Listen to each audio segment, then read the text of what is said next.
I'm Susan Page, Washington Bureau Chief of USA Today, and this is Capitol Download.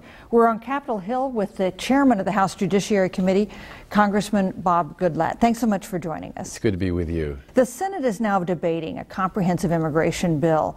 Proponents say they want to pass it by a big margin there, maybe 70 votes, to give it momentum when it comes to the House. Will that work? The House is going to do its own will on immigration reform. We need to have immigration reform. We need to address three major areas: legal immigration reform to create a healthy economy and grow our economy and create American jobs. We need to have enforcement of our immigration laws and new immigration laws dealing with interior enforcement in the country and stronger protection on the border. And we need to have status for people who are not lawfully present in the United States, who need to be above board and accountable and have a status that makes them legally present in the United States. We are taking a step-by-step approach rather than the one massive bill that the Senate is doing. And we think it's more important to get it done right this time, not make the mistakes of 1986, than it is to get it done by any particular timetable. Do you think it's realistic to think about getting it through the Senate, getting it through the House, getting a version that's acceptable to those chambers, and getting it to the President's desk by this fall? It is far, far more important that we get the legislation done right so that we don't have a situation where we had in 1986. An easy pathway to citizenship was given to 3 million people on the promise that there would be new enforcement measures, including employer sanctions, which have mostly been honored in the breach or not implemented at all. When we get to the floor of the House, members of the full House the opportunity to offer their ideas to improve the legislation is very, very important to me. Do the current Senate bill, the provisions on border security, would that be repeating the errors that were made in 1986? Are those provisions not tough enough when it comes to border security? Well, certainly border security needs to be improved in the Senate bill. The fact of the matter is, however, that 35% to 40% of the people who are unlawfully present in the United States today entered the country lawfully on business visas, visitors visas, student visas, visa waivers, other types of temporary visas. So the border is irrelevant to that process because they entered the country lawfully. But they overstayed their visas, and therefore interior enforcement is very important. Right now, the Union of Immigration and Customs Enforcement Agents who are responsible for enforcing the law in the interior of the country, there are about 5,000 of them, they have sued the Obama administration for prohibiting them from doing their job. And that case is right now pending in the Texas courts. We want to make sure that a new immigration law does not allow any president of the United States to flip a switch and say we're not going to enforce certain aspects of our immigration laws.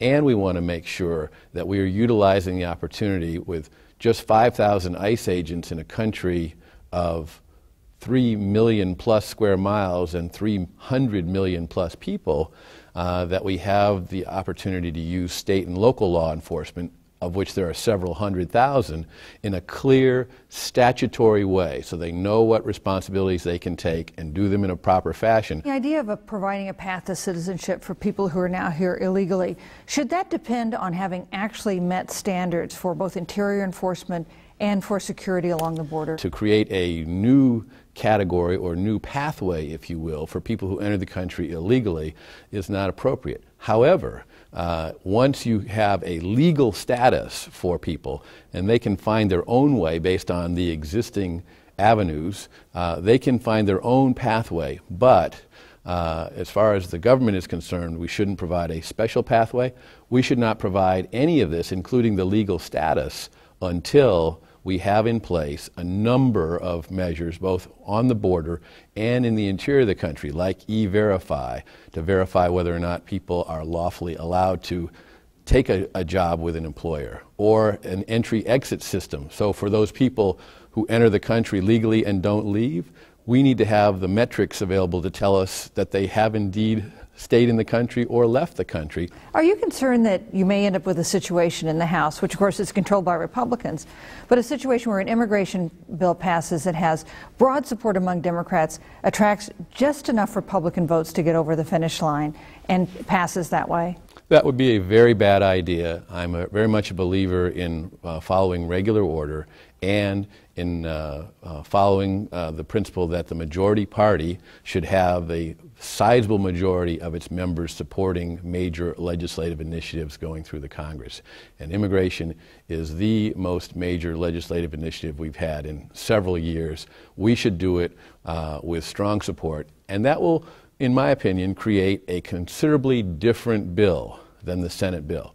A bill that I think will fix many of the problems with the Senate bill of giving, as the Senate bill does, gives legal status before it fixes the problems, the cost, the issue with regard to the enormous cost of providing health care benefits, Obamacare if you will, and the lack of enforcement measures, particularly interior enforcement measures in the Senate bill.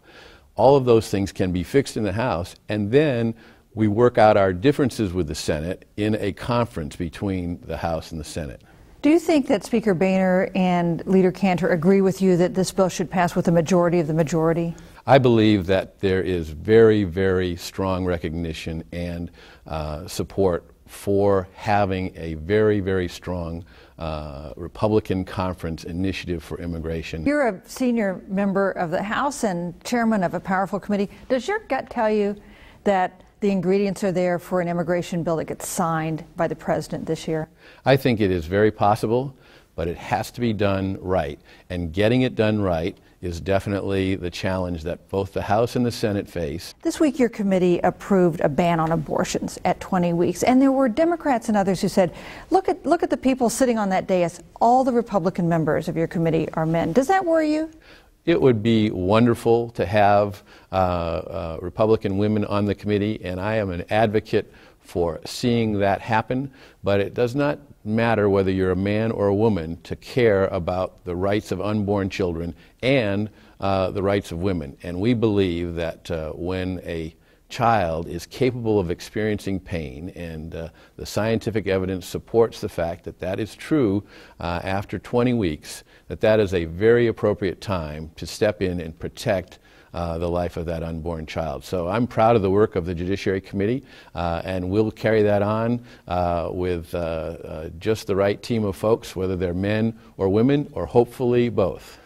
Congressman Goodlatte, thanks for joining us on Capitol Download. Well, thank you.